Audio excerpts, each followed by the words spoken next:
Good morning, everyone. Thanks for joining us for Making Compensation Count, presented by two experts from REDW's Human Resources Consulting team, Carol Cochran and Minnie Antony. Before they get started, let me just direct your attention to the Q&A icon at the bottom of your screen. If you have any questions during the presentation, just click on that to open a window where you can type them in, and our speakers will address them at the end.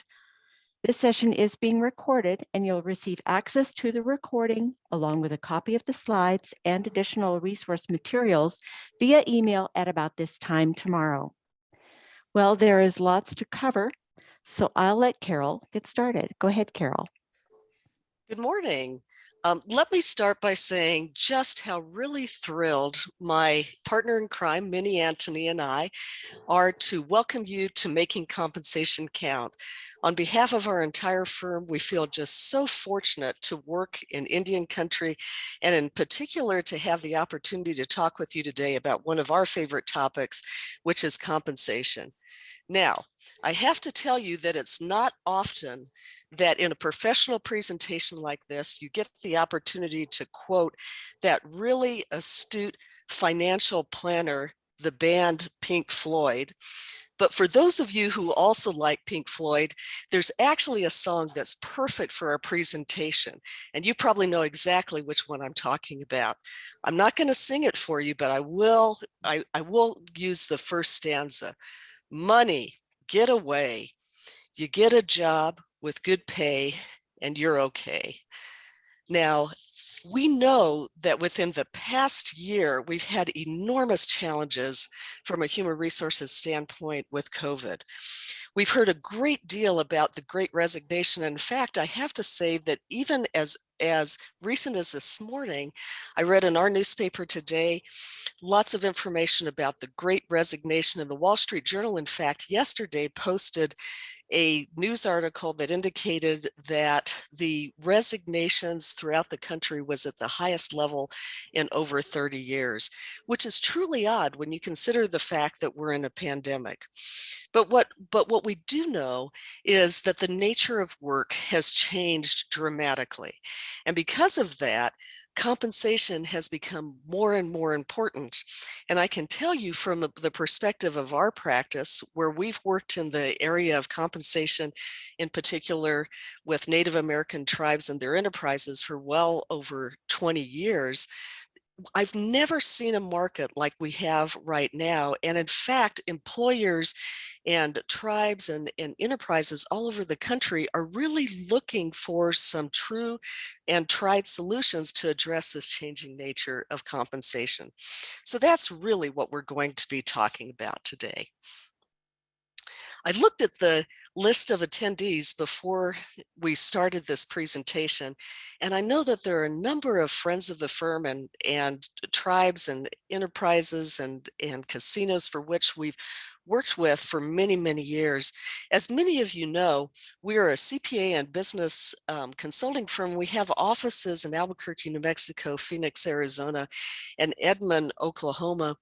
What I think is so special about our firm, particularly for those of us who are fortunate enough to work in Indian country, is that we've worked as a firm with Native American tribes and their enterprises for close to 40 years. But on the HR consulting side and in the compensation area, it's actually closer to 30 years, which I've done that for over 20 myself, and I feel very, very lucky to have done that. Some of you I know are participants in our tribal gaming and our tribal government survey, and for that we want to thank you very much. Without you, we wouldn't have the participation that we have in the surveys, and of course your participation means everything when it comes to sharing that information with our friends. We're actually in our 11th year. It's hard to imagine, but we're in our 11th year of providing a tribal government compensation and benefits survey. And this is the second year that we've done a tribal gaming compensation survey, which was previously done by NIGA, and we took it over from NIGA. We feel very fortunate to be considered subject matter experts in compensation. And as you look at this slide, you'll see that when it comes to our national tribal practice, we are fortunate enough to really work with tribes from coast to coast and have done so for over 40 years.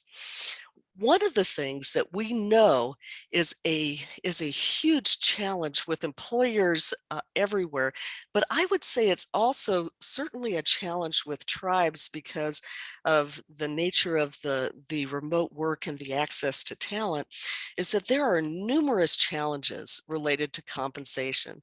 For example, the minimum wage changes throughout the states have created an enormous amount of salary compression, particularly with respect to entry-level positions. Salary compression is actually a situation where, because the market has changed so radically, or because you have a minimum wage requirement that is higher than what might have been paid for your position in the past, you now have a situation where people who have worked for your organization and perhaps have more experience are actually earning about the same or maybe just a little bit more than people with relatively little experience. And this has also happened because more and more tribes are enacting their own tribal minimum wage, which creates salary compression. The other thing we know is that coast to coast, and really we know this because of what they're terming now the Great Resignation, people are really rethinking the nature of work. And as they rethink the nature of work, that causes them to rethink the compensation that they receive for the work that they provide. So there's really what we'll call a compensation conundrum. And the reality is that compensation today actually really isn't even compensation the way it was 6 months ago. What we've found is that there is what we'll call a readiness gap. And that simply means that there is a huge gap between what is expected in terms of compensation, both from management and from employees, and then the strategies that are necessary to really use compensation as the really tremendous lever that it is in terms of accomplishing organizational change.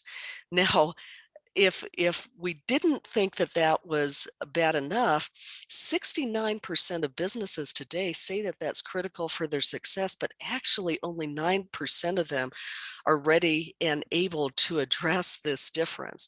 And as you can imagine, when we term it a gap, what that means is that that is absolutely a constraint and an impediment to us being able to hire the type of talent that we need. The other thing is that for years, Native American tribes and their enterprises, and in reality, employers all over the country have looked to compensation as, if you will, a spot market. So, and you may do this actually right now. When a position becomes available, the typical practice is to update the position description, prepare a job posting, and then to assess the market. And the market is assessed based on, if you will, a spot market where you look at perhaps some key competitors. You may use some resources that allow you to look at what the compensation might be for that particular position. And then you'll go ahead and you'll price your job based on that. The reality is that now what we must do is we must use compensation in a very holistic and broad way so that we can use it to manage these deep shifts and changes that are occurring in our work environment. And what that requires us to do is be externally competitive and internally equitable in terms of how we administer the compensation in a very open and transparent manner. And that brings me to the third point, which is also something that I think we're aware of.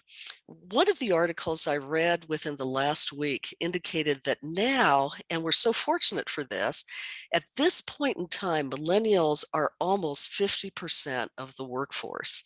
And as a result of that, there are some significant changes that are occurring with regard to work, to organizational structure, the nature of work, but also compensation. And that is that compensation now really needs to be very closely aligned with social objectives and the organizational structure. In other words, we need to have a clear line of sight between the compensation that our employees and team members are earning and what they are getting paid to the external markets, but also to what we are trying to accomplish in our organization. Many times, I'm actually a Simon Sinek fan, and he talks about asking why, that in everything that we do in an organization, we have to be able to answer the question, well, why? Why are we doing it? Why is it important? Why is it important to our customers? And it, particularly when we're talking about this in Indian country, why is this important and beneficial for our tribal members and the 7 generations following? As we do that, that gives us immediate access to being able to communicate the rewards for aligning compensation with expanding responsibilities, fair pay, and employee engagement.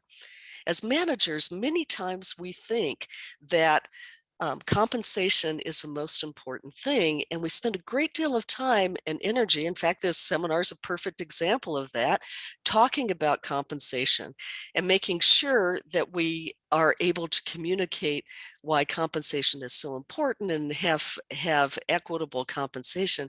Did you know, though, that in employee survey after employee survey, compensation is actually about the third or fourth thing that's important to an employee?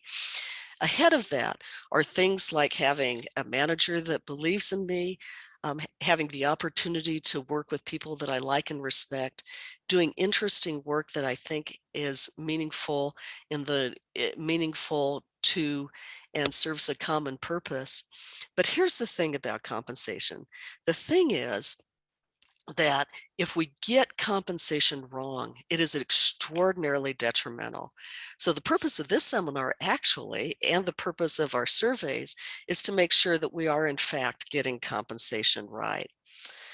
The other thing that creates this conundrum that we're now terming the compensation conundrum is that most organizations are currently in the process of redesigning compensation, or they've changed their compensation strategy entirely within the last 3 years.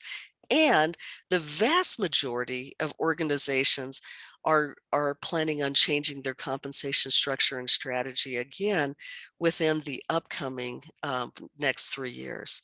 So what that tells us is that this is certainly something that merits our attention. The other thing is, and I talked a little bit about this, the labor market shifts, or the nature of work as you hear it frequently called, is creating compensation challenges. And I want you to think about it from your standpoint. If you look at the work that you're doing right now for your organization and you think about what you did 3 years ago, what you worked with, how you approached it, what your responsibilities were, what the accountabilities were, it is likely that you have substantially more responsibility now. You may have been asked to do more with less, as many of us, in fact, most of us have been asked to do over the past 5 or 10 years. And your job structure is radically different than it was even 3 years ago.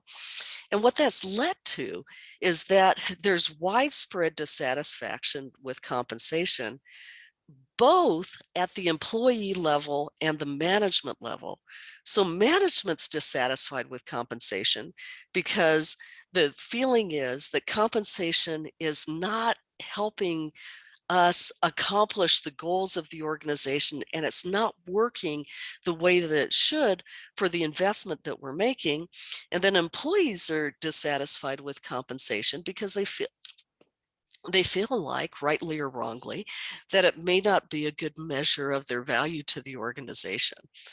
And so what's happening is there are radical shifts in work and jobs, where people are working, how they're working, why they're working, if they're working, how much they're working for, and the roles are changing. And I would say that in Indian country in particular, because we have so many employees and team members that wear multiple hats, the roles are changing and shifting, and our team members and even ourselves are taking on more and more responsibility, some of which can be clearly communicated and some of which is not particularly clearly communicated. In fact, the Bureau of Labor Statistics employment survey suggests that between half to two-thirds of jobs are ripe for disruption. And all that really means is that what we're going to be doing in the future will likely be very different than what we are doing today. And our compensation structure needs to address that. The other thing is that employees desire greater transparency and fairness when it comes to their compensation and how they progress in their career. And as we think about this, when you think about what employees really want from compensation, actually it's really quite simple. Employees want to be treated fairly. And what that means is they want to be compensated appropriately based on what the value for their experience, education, and skills is in the external market. But the other thing is they want it to be fair or equitable internally, so that if their responsibilities and their requirements and accountabilities and background and the nature of their job is similar to other jobs in the organization, they want the compensation structure to be similar as well. And then the other thing is that they would like to know how they progress within the organization. It isn't enough just to do the job well today. They want to know how they can progress and take on additional responsibility and advance, both within the responsibilities of the job, as well as in increased rewards and compensation for the job that they do. So what that really leads us to do is to really think about what's the difference between the compensation structure of the past and the compensation structure that we currently have. And actually, it's quite dramatic. Uh, We've worked, as I mentioned, in compensation well over 20 years. Vast majority of the work that we do is in Indian country, and we feel very fortunate and are grateful for those opportunities. In the work that we do, one of the things that we find very consistently, no matter where we're working, in what geographic area, what size of the tribe or the enterprise, we find that compensation levels aren't market competitive. In fact, many times they are very much out of date, and they also are not internally consistent. Remember what I said about how important the communication of the career path and the transparency related to compensation is. The new compensation structure is that market-based salary ranges are very reflective of where employers compete for talent, as well as market-based salary ranges are also internally equitable, which means that they're fair, that those compensation ranges for similar positions are similar, and they offer the same type of opportunity for employees to advance and receive additional compensation.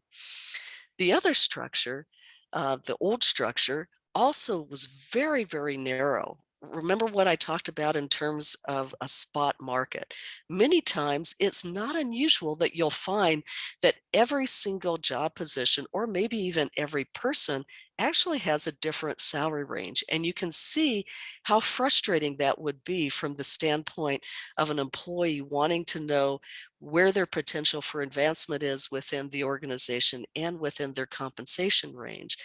The bands are narrow, and what that does is that limits the ability to advance, to increase compensation appropriately as skills, capabilities, and experience increase within the job. As we look at the new compensation structure, what that really means is that we have wide salary bands that offer opportunity for significant growth as employees take on more and more responsibility, and their jobs and what they do for the organization becomes even more valuable. Under the old system, the compensation comparables were almost continuously out of date, because even if an outside consultant were engaged to help develop a compensation matrix or a compensation grid, almost immediately after they finished, without significant attention to those compensation ranges, they become out of date. And if you want to know how out of date they become, let me simply say that within the last 6 months in the projects that we've worked on, it is not unusual for us to be talking to tribal casinos in particular, but even tribal government employers, about adjusting the minimum range for entry-level positions up to 40%, just dependent on the changes in the market, the competition within the market, the minimum wages, and the compression that is experienced in those job positions. Now that is substantial, and you can see that that is a radical change. It's also the result of having compensation ranges that are dramatically out of date. There's a perception under the old system that you're lucky to have a job and we'll pay you what we'll pay you. And so as a result, employees feel that there's really not very much upside for them in terms of progressing within their career.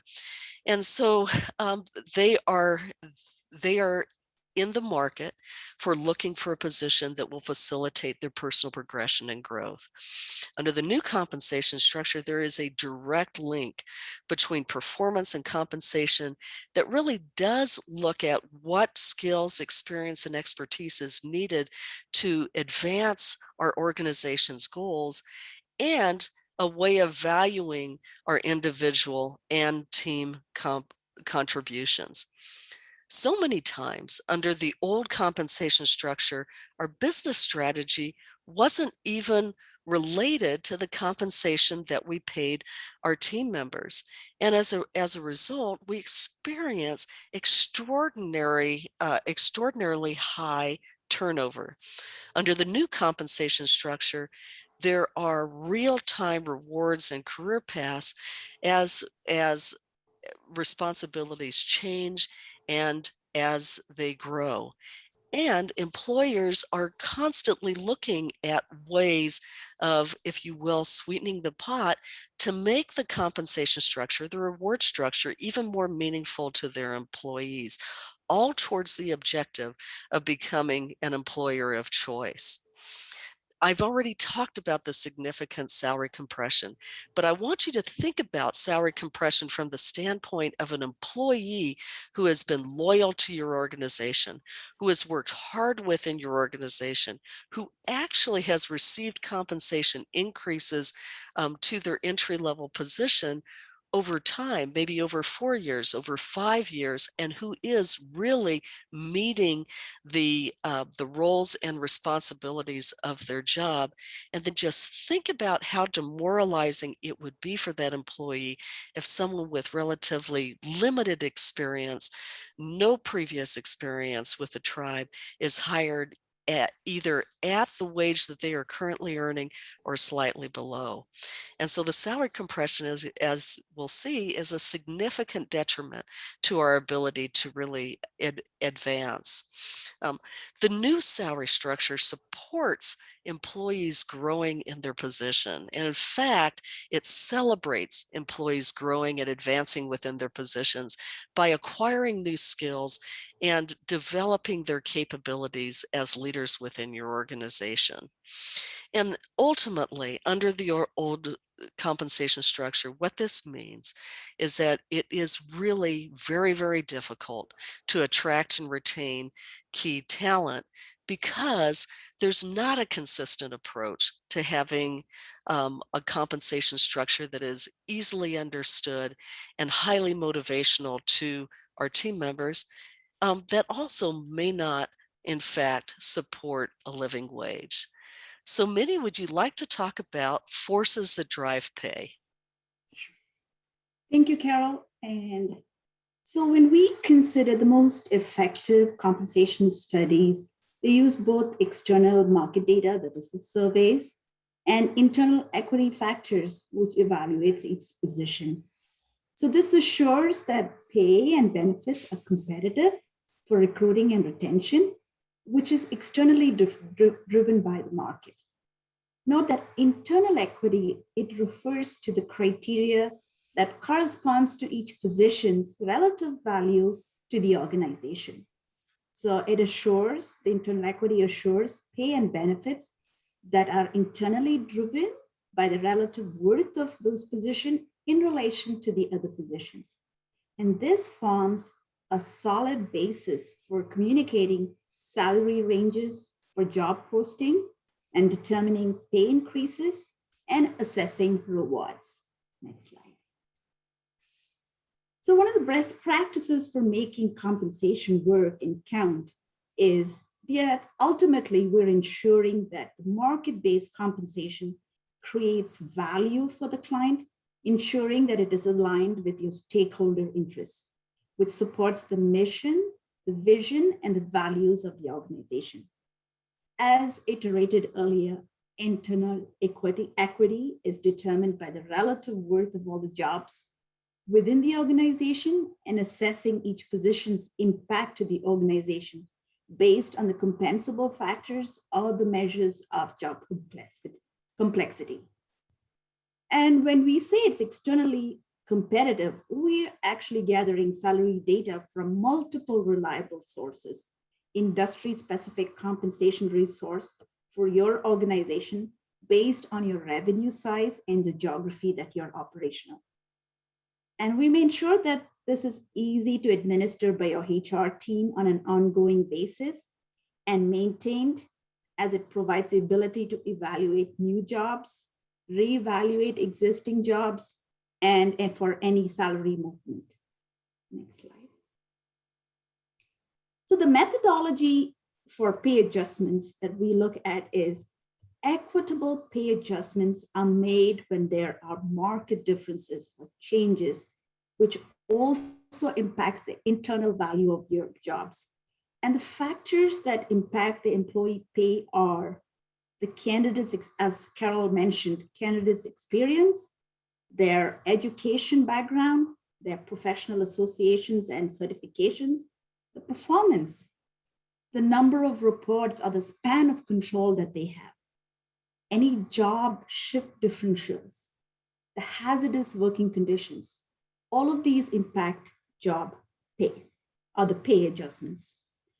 While the impact of the pandemic have battered countless industries over the course of the past year, many of these positions remain in demand and it's difficult to recruit for. The market price for these candidates is hard to fill roles have changed significantly due to, one is the physical location of the job, the workplace or the coverage area that is not appealing to the candidates, lack of competitive salary or otherwise low compensation or benefits. The other thing is also a scarcity of qualified candidates, the lack of training or talent, or the qualifications that is required for certain fields. In some instances, there's also overly specific or narrow or broad job descriptions that doesn't make sense. Even company culture plays a role in finding a good match for candidates. We're also looking at the value of employers' work or their skills to the organizations, and that has changed drastically. When employees know the reason why their job exists, as Carol mentioned, above knowing how to do their job, it allows them to come with new suggestions and ideas to improve the work they do. They display professionalism, being calm, presentable, and well-spoken, Honesty and integrity are other values that is considerable for employees. Even innovative ideas and suggestions impact how people work, and all of these form a great asset to a company. The problem-solving abilities, when they apply their best efforts to solve problems that's coming forth in their work spheres. We value teamwork today because the ability to work with other people in your team, fostering good relationships in a professional way to achieve the common goal of the organization. And also the willingness to learn, being open-minded to new ideas, to share their thoughts and personal insights with the team is valuable. The idea of coaching and mentoring and sharing experiences and expertise are all characteristics that make a very high performer, a rising leader, and whose skills are tremendously valued by any organization. As we touched upon, as Carol has really gone into the details of salary compression, some things I just wanted to point out was there is little compression occurs when there is little difference in pay between employees, regardless of their differences in respective knowledge, skills, and experience or abilities.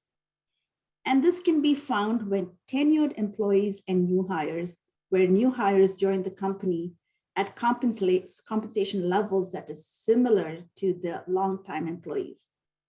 The other place where we find it is between managers and direct reports, when there is a very small difference between employers in the same job family at an organization. This happens in a tight labor market, one in which the organization must offer competitive salaries to lure high demand professionals. When market rate for starting salaries increases faster than the organization can afford to give those raises to their employees, we see wage compressions. A good rule of the thumb to remember in these cases is generally direct report salaries should not exceed 90% of their supervising manager's salary. The other place where we see compression is impacted by the minimum rate of wage increase. And Carol touched upon that. When low-level employees, we receive legally mandated pay increases, this action can actually throw off the pay scale for the entire enterprise. Ideally, when the minimum wage is increased, all jobs within the organization should be reviewed to ensure that the pay levels make sense and in comparison to the new minimum wage changes. The other things where we see compression is due to inconsistent practices over time. Just because market forces may drive an organization to pay higher salaries to attract new employees into critical roles. If you continually fail to account for how that higher salary impacts your organization, impacts the compensation levels of existing employees in comparable positions, then we see that the pay compression is inadvertently maintained. Next slide.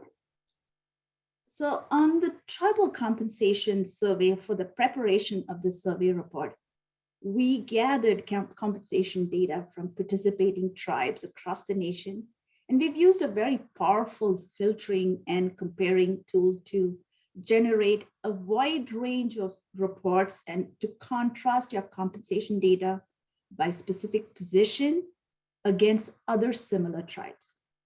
The metric comparisons that were used were filtered on the total revenue size and number of employees. We've also looked at the Bureau of India region, and which is rural or urban populations. The report also looked at tribal council and board comparative data and also employee benefits. We found more than 200 common job positions that were presented in data quartiles at the 25th percentile, 50th percentile, and at 75th percentile. For the tribal compensation data, we had more than 200 common positions from 45 tribal governments nationwide. And this data is not available elsewhere. As you see, the map indicates the geographies where the data has been obtained for the tribal government. Likewise, next slide, we've also got over 200 common positions from 18 tribal casinos nationwide. And this is also exclusively available through this report. The map also indicates the geographic areas from where we've gathered the tribal council data. Thank you. I defer over. And Minnie, one thing that I was going to point out on that, the reason for the difference in participation for the tribal government survey and the tribal casino survey is simply that for the tribal government survey, this was the 11th year that we had been offering the survey. So obviously we have a pretty good following related to that. This was the second year in which we prepared the tribal casino survey, and we're anticipating that participation in both surveys is going to continue to grow and expand over time. Sure.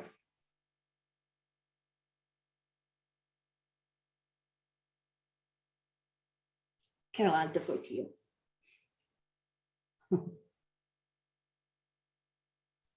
Thank you. I was enjoying your presentation so much I almost forgot that this was my slide. So thank you for the reminder. So in talking about how to use the tribal compensation surveys, one of the things that you'll see when you look at the surveys, as Minnie did an excellent job of capturing, there's a lot of data. So each of the surveys has over 200 job positions. Those are common job positions for either tribal governments or tribal casinos. And those surveys allow us to look at it on a regional basis, on a national basis, and also allow us to look at some key trends in terms of employee benefits and how tribal governing bodies are compensated as either the tribal council or tribal boards. So here's what we suggest when the surveys are used. The first thing to remember is in an environment where so much data is available, almost at the tap of a keyboard, remember that surveys are simply a snapshot of compensation data at one particular point in time. And so as a result, the survey data actually will not be, because of when the cutoff for it was, the survey data actually won't reflect the last 3 months changes in the market. And the other thing is, you should not assume that the survey data is what we'll call the correct rate of pay for a particular job position. It's simply the summary of data by other tribes that may be similar to yours that is really used as a point of information in developing your own salary ranges. The other thing is, remember that when I was talking about the old compensation model and the new compensation model, and I said that one of the disadvantages of the old compensation model was that the compensation ranges were very narrow, whereas under the new model, they're actually relatively broad. Well, when you're looking at the survey data, it is just that. It's a data point for an employee's pay within a tribal organization. So it's actual compensation that's being paid, not the actual salary ranges. And that could matter because you could have someone who's relatively inexperienced in their job position. They were hired in at the minimum of the salary range on one hand, and then another organization could have someone who's been with the organization for 20 years and who is obviously an expert in their role, and they're compensated at a higher amount. So it simply gives you data points to use when you're thinking about how to develop your own salary structure.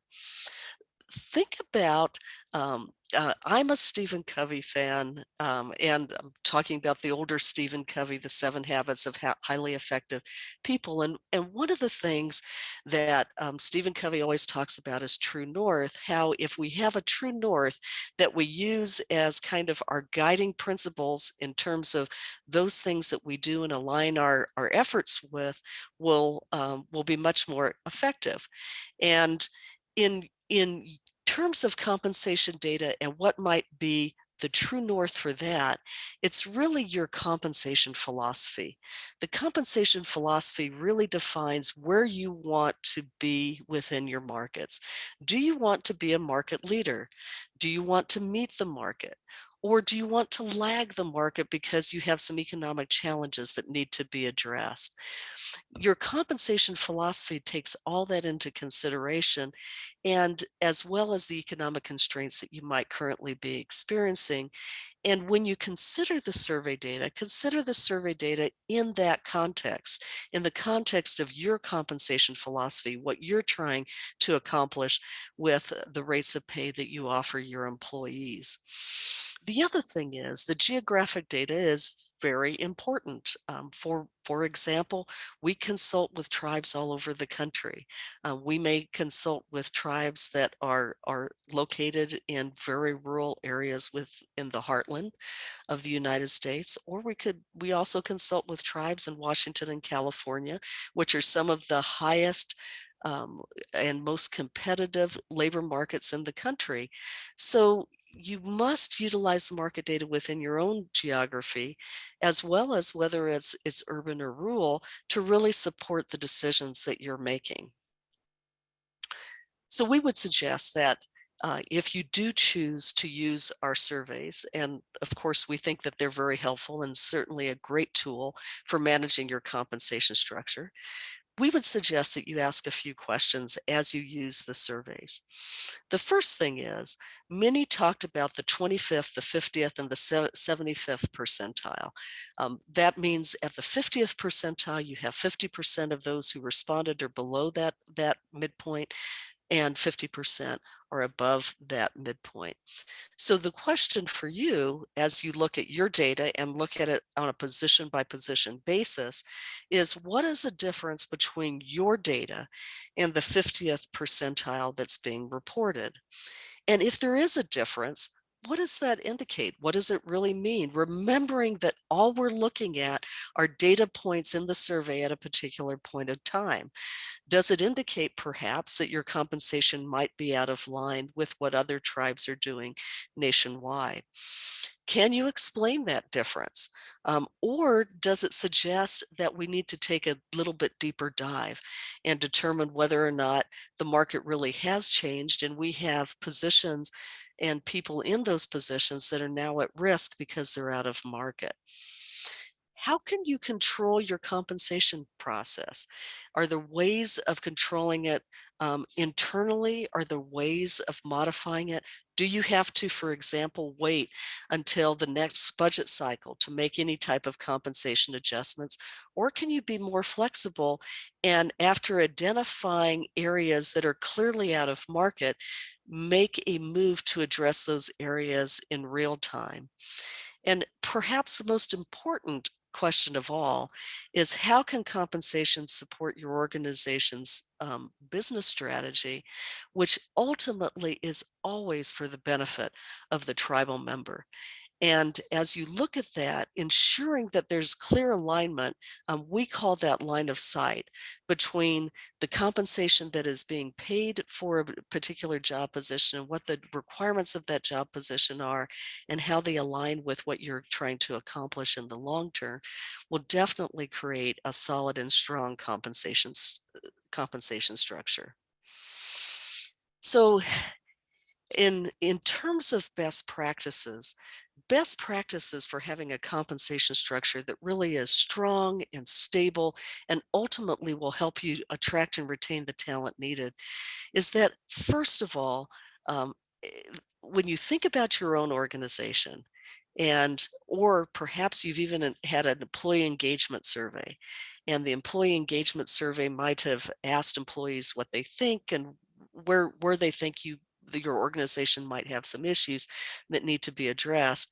I'm certain that if I were to ask you, you would probably say that the first thing that came up in that survey was communication. And in no place is that more important than when you're communicating about compensation. So communicating your compensation process in a way that helps employees understand what the process for evaluating where they are positioned within their salary ranges is, and ensuring that those pay ranges are market competitive and that they are personally compensated in an equitable fashion when compared to others who do similar work is extraordinarily important. As is, having that fair and equitable pay relationship between job positions that ensures that if you have positions within your organization that are similar and similarly complex, they are compensated appropriately and in a similar fashion. Position descriptions, I know many times I've heard managers say that one of their least favorite jobs as a manager is updating position descriptions, which actually says a great deal in terms of why when we will look at position descriptions, they're typically out of date and may not have been updated for many, many years. But actually, the position description is really a way of capturing job requirements and expectations. And so clearly defining what those roles and responsibilities are in the position description is not only a best practice, but it is something that will have an enormous impact on making sure that your employees understand what is expected of them, and also identifies areas in which they might have some gaps between the expectations and what they're currently providing. Um, I talked a little bit about how important, especially in this new age of looking at the nature of work, how important employee growth and development is. Making our employees growth and development and training them appropriately and giving them the tools they need to be successful is not an option anymore. It's actually a requirement. And if our organizations are unable to provide that type of structure and support, our employees, particularly those who are most talented, will leave us for other organizations. One of the areas that we think that there's a lot of opportunity for really strengthening a compensation process is in terms of the collaboration between the tribal council or the board or the governing board, the finance department and the human resources department. Sometimes, and I know you're going to be really surprised to hear this, but sometimes those areas operate independently or in silos. It's so much more important for them to be able to work effectively together. And then also ensuring that annual compensation increases are linked to our employee performance and help facilitate employee growth is very, very important as well. Sorry about that with the slides. They had a little bit of a life of their own. So after all this, if you're thinking that the tribal surveys, either the tribal government or the tribal casino survey, would be helpful to your organization, you might want to know how to either participate in our 2022 tribal surveys or also obtain the information in the 2021 surveys. So this particular slide, of which you will get a copy of all slides, provides the pricing for this. What we've really tried to do is we view our firms providing this data within Indian country as really an opportunity for us to really contribute back to an area that has led to some wonderful relationships and really some terrific opportunities to help in Indian country for us. And so what we've tried to do is price the surveys appropriately, simply as a way of covering costs. So you can see that there are two different pricing structures, one for those who participate, of course it's lower, and then one for those that don't participate. For the data contributors who have the ability to go in and filter their data and compare it to other organizations in their regions and other organizations of their size, the cost for that is $1,500. And for non-contributors, it's $2,500 for tribal organizations, which would be a Native American tribe or their enterprises. The other thing is, I wanted to just talk a little bit. We just finished our survey, and you won't be surprised to know that we're already thinking, we just finished the survey for 2021. We're now thinking about what that survey ought to be for 2022. And here's our timeline. So you can see that our first data submission deadline for 2022 is going to be April 29th, and then we have another one in July. And then our plan is that in September, you'll have the ability to compare, filter, provide your own reports. And then just as we're doing with the 2021 survey, we'll have the annual summary report available and provide that both in hard copy and access on our cloud-based platform.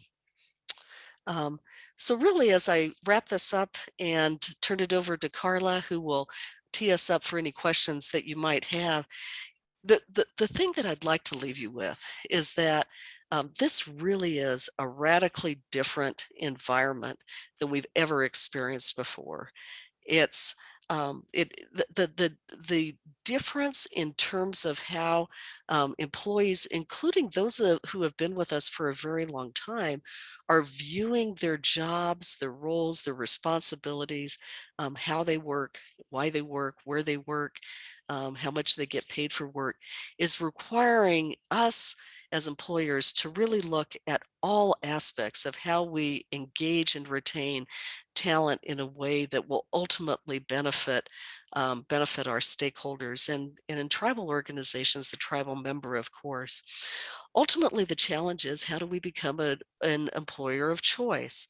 And really, it comes down to things other than compensation, such as organizational culture and creating an environment that our employees can grow and advance and feel absolutely aligned with our values. But compensation is also important. And one of the things that what we term the Great Resignation has really pointed out is that more and more people are really paying attention to the compensation and recognizing that they do have a value and are really insisting that the compensation be at a market level that reflects that value. Ultimately, just as our seminar is titled, it's all about making compensation count. We'd love the opportunity to help you with this. I hope that some of you will be interested and excited about participating in our surveys. And I look forward to any questions that you might have. Carla. Great. Thank you so much, Carol. Well, there's a lot of information to unpack. So as you're formulating questions, here's your chance to ask Carol directly specific questions related to your tribal organization. I'll just say thank you for joining us. And at about this time tomorrow, you will receive an email with access to a recording of this webinar, a copy of the slides, and links to other helpful resources, including how to join the compensation survey yourself. Now, when the webinar ends, an online survey is going to pop up on your screen asking for your feedback, and we really welcome that so that we can always improve on future webinars. So I guess feel free to, oh, here we have a question, Carol, if you want to take a look. Okay. This is a great question. Thank you for asking that question, Max. So Max's question is, are tribes still offering COLA adjustments? Should they be an increase to the annual performance increase? I am so happy that you asked that question, because actually this is an area that we've seen substantial change over the last 3 years. I would say that out of the tribes that we work with, and we've probably done 50 compensation studies in Indian country within the last 4 years. So we do have a few that we can compare to.